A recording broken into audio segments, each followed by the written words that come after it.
grief. Okay. Now you know my horrible secret. I am petrified to be alone with you.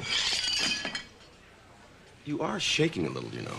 Maybe that's because every time I come into this joint, you fly into some kind of a tantrum. Isn't it amazing it only happens when you show up? You know, nobody else seems to be able to bring out the juicy stuff in me like you do. You have a real talent for that. Spare me the accolades. Sorry, you're stuck with them. You see, that's your problem. It's Buzz's way and no other. You cling to this egocentric agenda of yours like a barnacle, and to hell with what anybody else thinks or wants or feels. You call it ego, I call it good sense. You would. Lady! I'm the only one that knows what's best for me, you understand me? And you know how I found that out? By doing what other people thought was best for me and getting mashed, which taught me a great truth. The opinions of others are terrific as long as you never, ever pay attention to them. Holly! Hi! Sorry I'm late. Hi. Boy, am I sorry. Let's get a table. Come on. Yeah, listen, you know, it's funny that a sociopath like you would end up running a place called Company when you can't stand anybody's but your own. Sit down. I watch him put the ground glass into my coffee. Okay, that clinches it. What? The next time you plan to meet here, I need to allow plenty of time because the odds are if I'm late, you and Buzz are going to be at each other's throats. Well, I don't start these things, but I'll be darned if I'm not going to try and stop them. I like you more and more every day. Let's forget about Buzz. No more about Buzz. Let's discuss a sweet man, your husband. Oh. How are things? I take it since you haven't turned up on my doorstep, pleading for sanctuary, married life is going well? On the whole, it's great, yeah. And by the piece? By the piece, it's still pretty good, you know? We love each other very much. Do I detect a slight hesitation? No, it's just...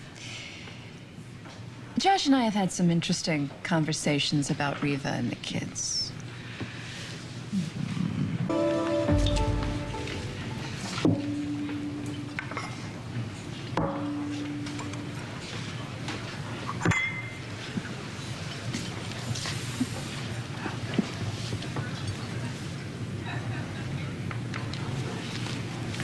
Must be okay.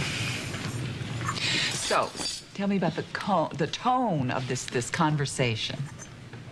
Warm. Occasionally very warm. You have such a good guy. For a few hours at a time, maybe. All right, that was petty. Okay, the truth is, I don't begrudge Mara or Shane or even Reva time with Josh. Maybe Reva, but the point is, as far as Josh and the kids go, you know, it's a trick of trying to find the balance between, you know, his need to be involved in their lives and... Their lives and their dramas. Yeah, and my need for some clear boundaries. I mean, is that so much to ask that he give me a chunk of his time and that it's just mine? Absolutely. The wedding night, for example, falls under that category. Yeah, thank you. Actually, that was a perfect example of the whole big issue. Mara had a problem. A problem that she created. I know, but he didn't know that. He just knew that his little girl was in trouble, and that was enough to make him go running after her. Oh, dutiful dad he is. Yeah, and I was furious. You have every right to be furious. Huh. I guess the point is that I know I can't demand that he just let his kids fend for themselves every single time something comes up when it's inconvenient for me. I mean, I know he's right. He's got a responsibility to them until they're grown. I have to learn to respect that. Yeah. Of course, that makes him a sitting duck. Yeah. Especially for a fake emergency like Mara's. And Reva's been known to create a few fake emergencies herself. Mm-hmm. So what are you going to do to keep Josh from running off with every false alarm? I'll just tell him when it's happening. I mean, he's not great at picking up the signals yet, but at least he knows the game, right? And dear Reva, you think she'll ever let go? You know, that hope is in my prayer nightly, but I'm not asking for miracles.